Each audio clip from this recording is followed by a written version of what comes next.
Assalamualaikum warahmatullahi wabarakatuh. Yang terhormat dosen penguji UKM PPG Universitas Muhammadiyah Purwokerto tahun 2024. Perkenalkan, saya Setiadi Mulyanto, nomor peserta 2015-0263-5000.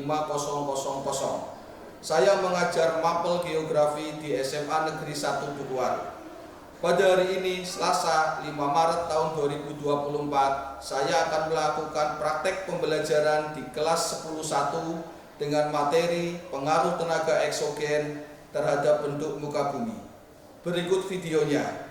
Terima kasih. Wassalamualaikum warahmatullahi wabarakatuh.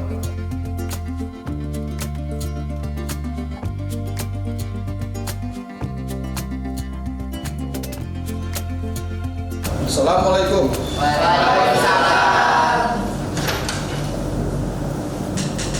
Untuk ketua kelas silakan untuk memimpin doa.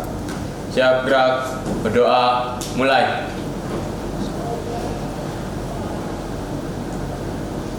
Berdoa selesai. Memberi salam. Assalamualaikum warahmatullahi wabarakatuh. Waalaikumsalam warahmatullahi wabarakatuh. Ya, terkait dengan profil P5 pelajar Pancasila, nanti kita menyanyikan lagu Indonesia Raya dulu. Kemarin yang jadi dirjen siapa? Jelita. Sekarang gantian Eka. Eka ya? Oke, silakan Kak. Hiduplah Indonesia Raya Kedua. Indonesia tanah airku, tanah tumpah darahku. Di sanalah aku berdiri, jadi pandu ibuku. Indonesia kebangsaanku, bangsa dan tanah airku. Marilah kita berseru, Indonesia Raya, merdeka, merdeka, tanahku, negeriku yang ku cinta. Indonesia Raya, merdeka, merdeka, hiduplah Indonesia Raya. Untuk kelas 10.1 saya presensi dulu. Alisa Kutru Nada Inayah, Hadir Pak. Moses Christopher Turnip, Hadir Pak. Jelita Zakia Pratama, Hadir Pak. Tegar Firmansyah Putra. Hadir Pak. Untuk pertemuan kali ini kita akan membahas tentang bentuk muka bumi akibat tenaga eksogen. Nah, di depan layar proyektor kalian sudah ada tujuan pembelajaran yang harus kalian capai. Yang pertama, melalui diskusi, peserta didik dapat menganalisa bentuk muka bumi akibat tenaga eksogen. Yang kedua, melalui pengamatan dan penjelasan guru melalui YouTube, kalian dapat memahami proses bentuk muka bumi akibat tenaga eksogen. Yang ketiga, melalui diskusi kelompok, peserta didik dapat bekerja sama menuliskan tenaga-tenaga pembentuk muka bumi dengan benar. Dan yang terakhir, melalui diskusi kelompok, peserta didik dapat melakukan kerjasama atau kolaborasi antar anggota. Ya, untuk pembelajaran kali ini ada sedikit pertanyaan. Mengapa sih bumi kita itu bentuknya beraneka ragam? Karena adanya tenaga endogen seperti tektonisme, vulkanisme, dan seisme. Iya, betul. Apa jawabannya dari Mufidah? Tapi bukan itu saja tenaga yang membentuk muka bumi. Pada kesempatan ini kita akan mempelajari tenaga eksogen. Kalau tenaga endogen itu tenaga dari dalam bumi yang sifatnya membangun. Nah, sekarang tenaga eksogen adalah tenaga dari luar bumi yang sifatnya merusak. Itu kata kuncinya. Eksogen, luar bumi, merusak. Ya. Nah, ini akan saya tampilkan video YouTube. Ya, perhatikan dan analisa.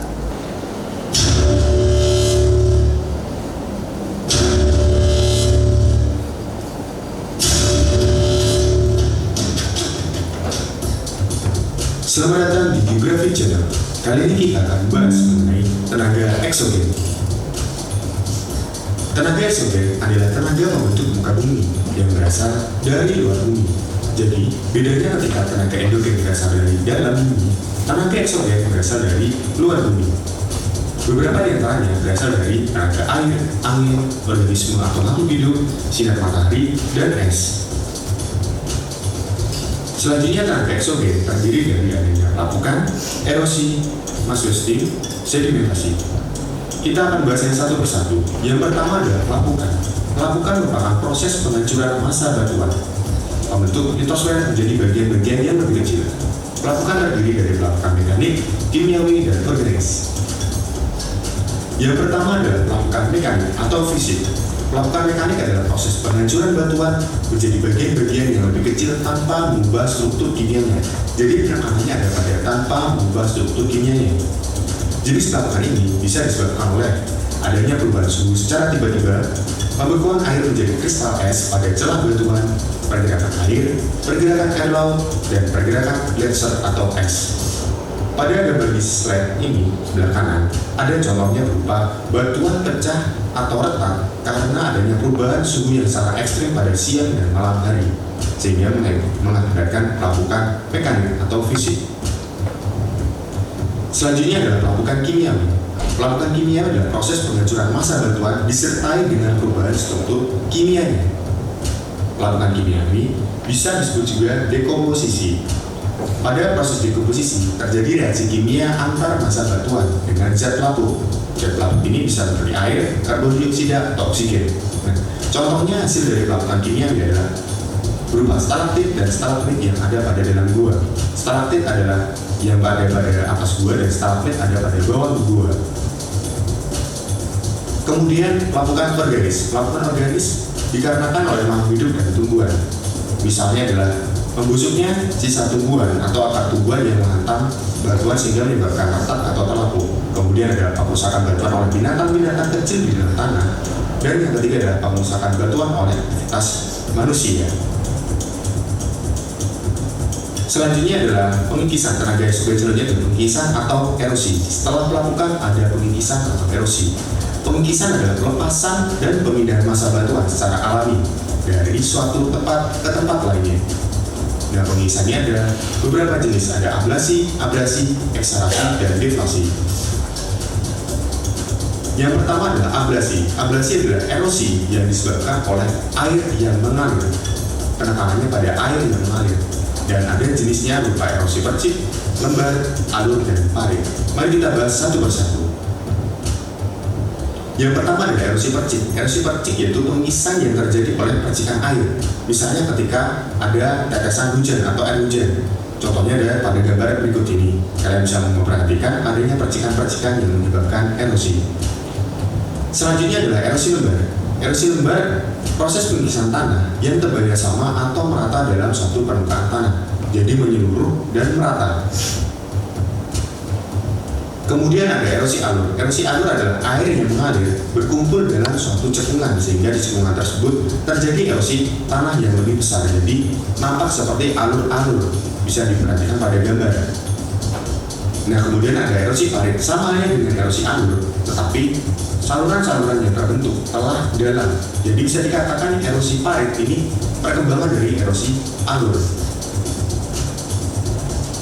Kemudian selanjutnya adalah abrasi. Abrasi adalah erosi yang disebabkan oleh air laut sebagai hasil erosi dari erosi marin. Jadi perbedaan ablasi dan abrasi adalah ketika ablasi dia adalah air yang mengalir di daratan, sedangkan abrasi disebabkan oleh air laut. Kemudian selanjutnya adalah eksarasi. Eksarasi atau erosi yang dikerjakan oleh es. Jadi penyebabnya adalah es. Dan biasanya erosi ini terjadi pada daerah yang memiliki musim salju atau di daerah pegunungan yang tinggi yang terdapat salju atau es. Kemudian ada deflasi, yaitu deflasi adalah disebabkan oleh tenaga angin. Pada awalnya hanya menerbangkan pasir dan debu, tapi kedua benda tersebut bisa dijadikan senjata untuk menghantam dan mengikis batuan-batuan di sekitarnya. Pada gambar ini ada dua contoh hasil pengikisan dari deflasi. Ya, setelah kalian melihat dari video tentang tenaga eksogen, Coba, ada yang bisa menjawab atau yang menganalisa tentang video tersebut? Saya Pak, dari video yang sudah saya tonton, saya bisa tahu tenaga yang termasuk dari eksogen. Yang pertama ada sedimentasi, erosi, mass wasting, dan pelapukan. Setelah tadi kalian melihat video, Mas Tegar juga sudah menganalisa. Nanti akan saya bentuk kelompok-kelompok kecil, ya. Kemudian nanti akan saya bagi LKPD berdasarkan kemampuan kalian. Siapa yang bisa PowerPoint dari Canva? Ya, nanti itu menjadi 2 kelompok. Yang bisa infografis. Oh, juga nanti juga bisa 2 kelompok, dan satunya yang bisa poster. Pak. Ya, sudah. Ya, silakan kalian berkumpul sesuai dengan keahlian kalian.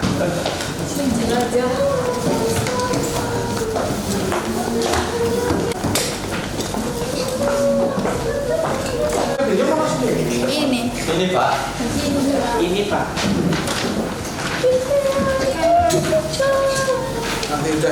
Ya, ini saya bagikan LKPD. Silakan kalian cermati, ya. Terus kalian kerjakan. Ya, ini Melani. Ini kelompok ini tentang apa? Erosi. Buatnya poster atau apa? Infografis dari Canva, ya. Berarti materinya erosi percik, alur, lembar dimasukkan, ya. Dimasukkan ke dalam situ. Ada kesulitan? Belum ada? Oke, dilanjutkan, ya. Ini kelompoknya Melani buat apa, Melani? Itu apa ya, PowerPoint Canva. PowerPoint dari Canva, ya. Tentang materinya apa? Pelapukan. Bisa? Bisa? Ada kesulitan nggak? Enggak, cuma ini. Pelapukan apa saja sih yang masuk dalam pelapukan? Ada 3 kan? Berarti pelapukan Mekanis. secara mekanis, kimiawi, sama organis. Organis atau biologis, ya. Nanti dijelaskan, ya, di dalam PowerPoint itu. Ini kelompoknya Sony Moses buat apa ini? Infografis Pak. Infografis. Materi tentang apa? Sedimentasi. Sedimentasi. Berarti nanti digambarkan ada sedimentasi aulis, ya, marin, dan banyak sekali. Sedimentasi kan berarti pengendapan, ya. Ada masalah nggak? Tidak ada Pak. Tidak ada. Sumbernya bisa kalian cari dari internet, buku ajar, ya, dan yang lain-lain, ya. Ya, semangat, ya. Ya Pak. Sudah semua? Sudah. Kalau sudah, silakan kelompoknya Melani untuk presentasi. Kami awali. Assalamualaikum warahmatullahi wabarakatuh. Waalaikumsalam warahmatullahi wabarakatuh. Perkenalkan, kami dari kelompok 4 akan memaparkan materi tentang pelapukan, yaitu dari tenaga eksogen. Sebelumnya, perkenalkan, nama saya Melani Anissa Putri Hartono. Saya Ian Badrul Subah. Saya Siva Unapasani. Dan pemaparan materi akan disampaikan oleh teman saya.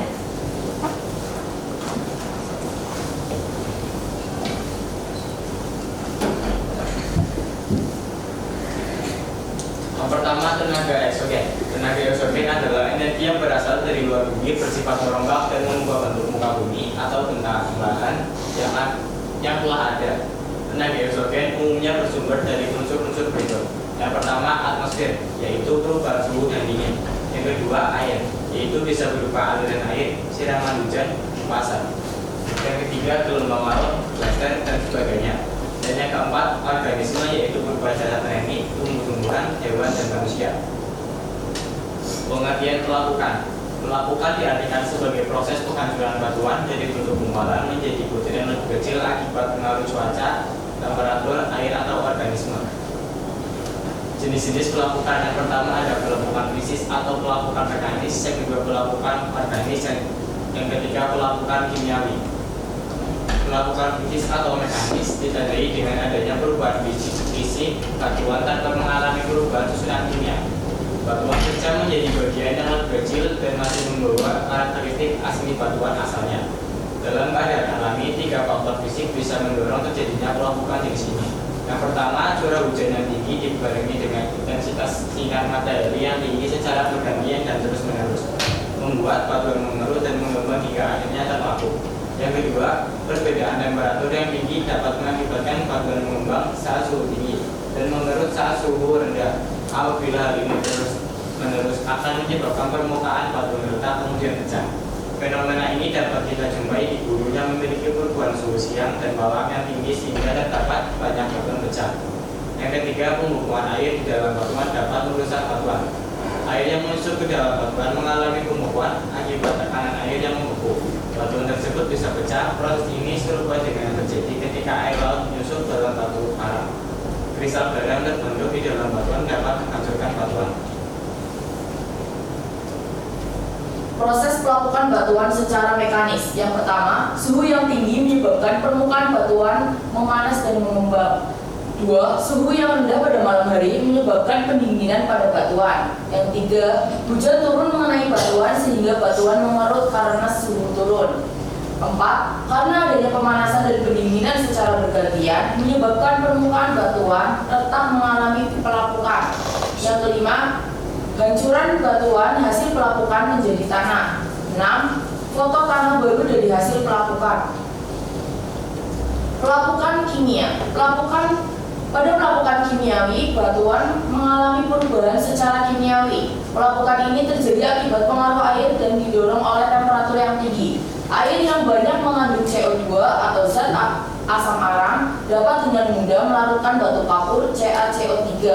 Peristiwa pelarutan ini menimbulkan adanya gejala-gejala karst, yaitu dolina, gua, dan sungai di dalam tanah, serta stalaktit dan stalagmit. Pelapukan yang banyak terjadi di Indonesia adalah pelapukan kimiawi. Hal ini disebabkan karena tingginya curah hujan. Air hujan memudahkan terjadinya pelapukan kimiawi. Pelapukan organis. Pelapukan jenis ini disebabkan oleh organisme bakteri, jamur, hewan, atau tumbuhan. Hewan yang dapat menimbulkan pelapukan antara lain cacing tanah dan serangga. Pelapukan yang disebabkan oleh tumbuhan dapat bersifat organis dan kimiawi. Pelapukan organis merupakan penjalaran akar tumbuhan di dalam tanah yang dapat merusak batuan sekitarnya. Pelapukan kimiawi terjadi akibat asam-asam yang dikeluarkan oleh akar tumbuhan ketika menghisap garam mineral. Asam-asam ini bersifat merusak batuan sehingga mendorong terjadinya pelapukan. Contoh pelapukan dalam kehidupan sehari-hari. Yang pertama adalah pelapukan kimiawi. Ketika logam besi terpapar udara dan air, terjadi reaksi kimia yang menyebabkan terbentuknya karat. Proses ini dikenal sebagai korosi. Contoh lainnya adalah pelapukan batu kapur oleh asam hujan. Yang kedua, pelapukan mekanis. Ketika air memasuki celah-celah batu dan kemudian membeku, pembekuan air, eksplorasi volume air yang membeku dapat merusak batu tersebut. Proses ini disebut pelapukan oleh pembekuan. Yang ketiga, pelapukan organis. Akar tanaman yang tumbuh di celah batu dapat merusak batu tersebut ketika akar tumbuh lebih besar. Proses ini disebut dengan pelapukan biologis atau organis. Setelah kami memaparkan materi, apakah dari teman-teman ada yang ingin ditanyakan?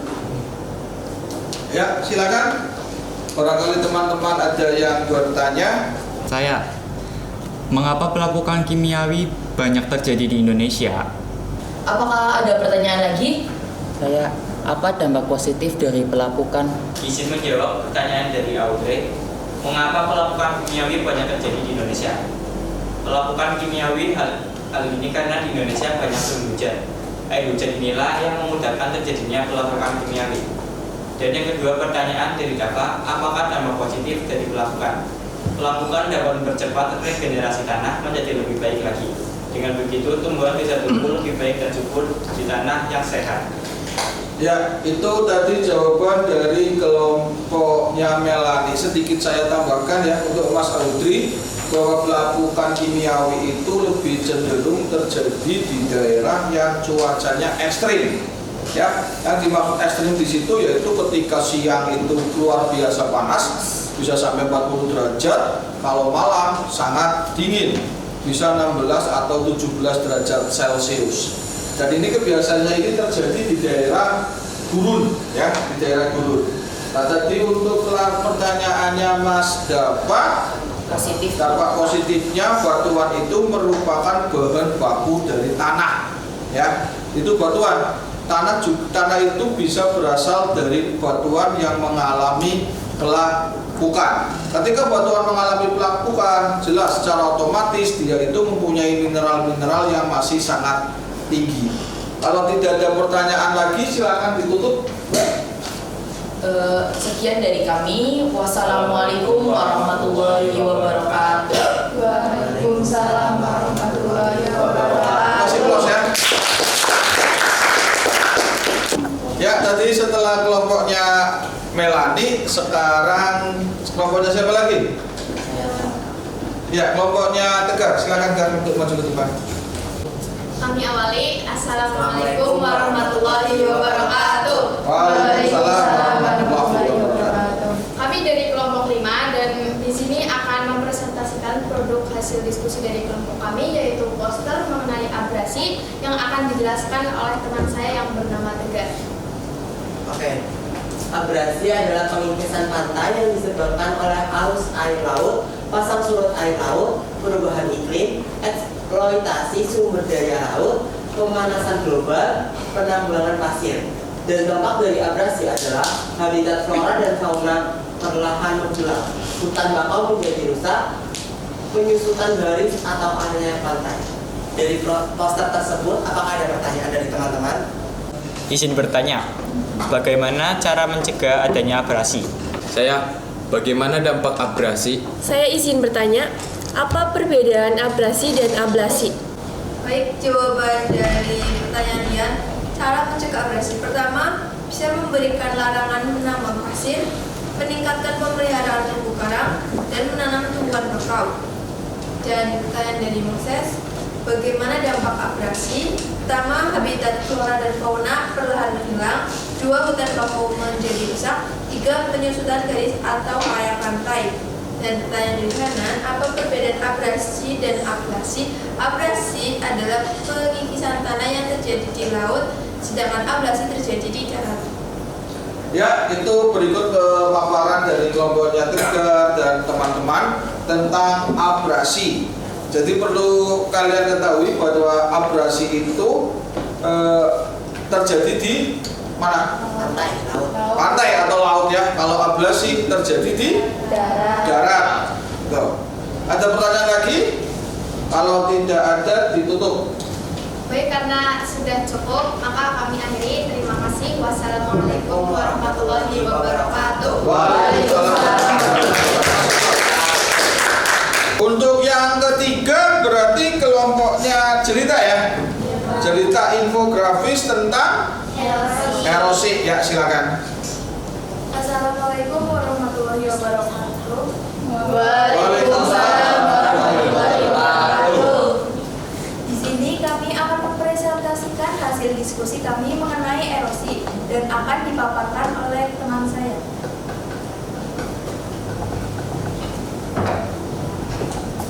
Yang pertama ada definisi erosi.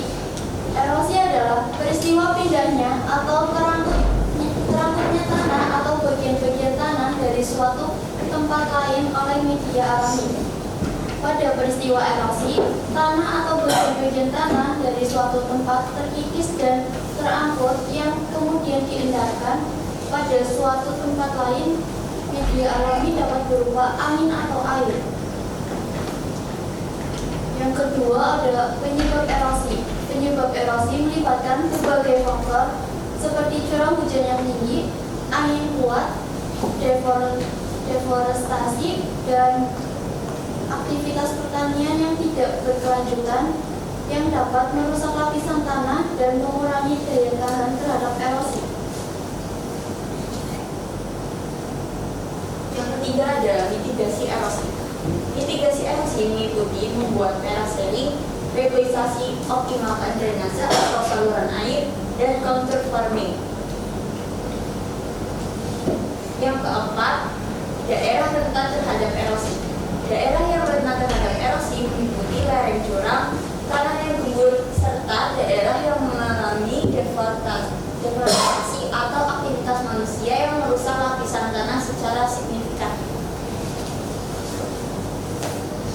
Sebelum kami tutup, apakah ada yang ingin ditanyakan? Saya, Sebutkan 2 cara mitigasi untuk mencegah terjadinya erosi. Terima kasih pertanyaan dari Citra. Apa ada yang ingin ditanyakan lagi? Saya, mengapa optimalkan drainase menjadi langkah penting untuk upaya mitigasi erosi? Terima kasih pertanyaan dari Dava. Apa ada yang ingin ditanya lagi? Saya, apa yang kalian ketahui tentang contour farming dan bagaimana sistem ini dapat bekerja untuk mencegah terjadinya erosi? Selanjutnya akan dijawab oleh teman saya, Jelita. Yang pertama, pertanyaan dari Citra, sebutkan 2 cara mitigasi untuk mencegah erosi. Yang pertama ada membuat teras sharing. Membuat teras sharing itu seperti membuat teras seperti tangga pada lahan yang miring untuk mengurangi pengiskisan tanah pada saat hujan turun. Yang kedua, reboisasi dengan cara penanaman kembali hutan yang telah gundul untuk menjaga ekosistem dan mencegah bencana alam seperti banjir. Yang kedua ada pertanyaan dari Dava, mengapa optimalkan drainase atau saluran air menjadi langkah penting dalam upaya mitigasi erosi? Jawabannya, berfungsi sebagai jalur pelepasan air, mencegah pengikisan tanah, dan memperlambat aliran air dengan memotong panjangnya lereng menggunakan teras. Selanjutnya, pertanyaan dari Melanie, apa itu contour farming dan bagaimana sistem ini dapat bekerja mencegah erosi? Contour farming adalah sistem penanaman berdasarkan garis kontur tanah. Sistem ini memperkuat sistem penakaran tanaman, menahan tanah saat hujan deras, dan mencegah erosi dengan membuat perangkap tanah dan teras bambu. Sekian presentasi dari kelompok kami. Mohon maaf apabila ada salah kata. Wassalamualaikum warahmatullahi wabarakatuh.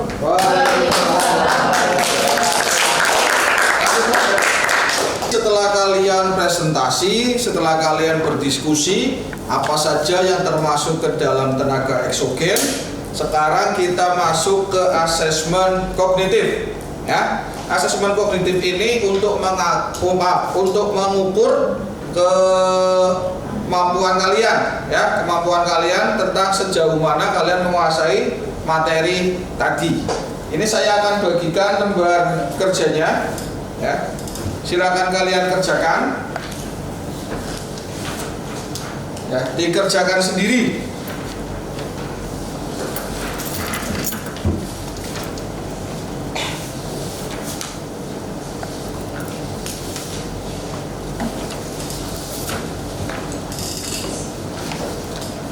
Ya, sudah selesai? Sudah. Ya, silakan dikumpulkan. Ayo, sini. Ya.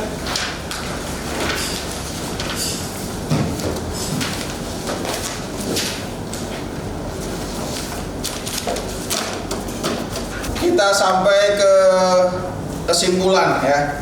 Apa sih yang kalian dapat dari pembelajaran kali ini? Satu, bahwa bentuk muka bumi beraneka ragam karena ada 2 tenaga, kan? Iya. Tenaga endogen dan eksogen. Yang termasuk ke tenaga eksogen apa saja? Ada pelapukan, erosi, sedimentasi, ya. Jadi yang perlu kalian ingat bahwa ada 2 tenaga pembentuk muka bumi. Yang satu endogen, itu dari dalam bumi sifatnya membangun, dan yang kedua tenaga eksogen dari luar bumi yang sifatnya merusak. Coba ada perwakilan dari kalian yang merefleksi kegiatan kali ini. Apa sih kelebihannya, apa sih kekurangannya, dan harapannya pada pertemuan yang akan datang? Dari kelebihannya, yang pertama itu kan dari diskusi, jadi kita kayak berkelompok, jadi kita bisa kayak melatih tentang kerjasama gitu loh Pak, kayak saling terus kita ada presentasi juga, jadi kita kayak ngomong di depan, kayak melatih public speaking, belajar berani berbicara di depan. Melatih keberanian. Nah, kalau kekurangannya apa coba? Kekurangannya mungkin dari alokasi waktu pengerjaannya ya Pak. Alokasi waktu pengerjaannya terlalu cepat. Iya. Ya udah, nanti kita coba perbaiki. Ya, terima kasih refleksi dari Melanie. Ada lagi yang mau memberikan refleksi? Saya Pak. Kelebihannya apa?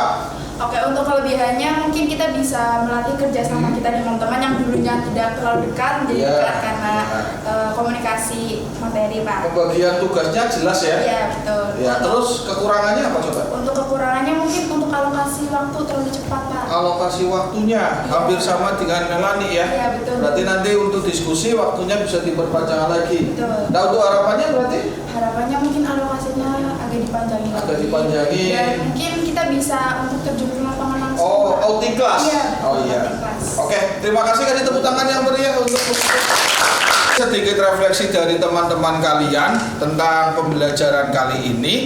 Untuk persiapan minggu depan kita masuk ke materi pedosfer ya. Pedosfer itu tentang tanah.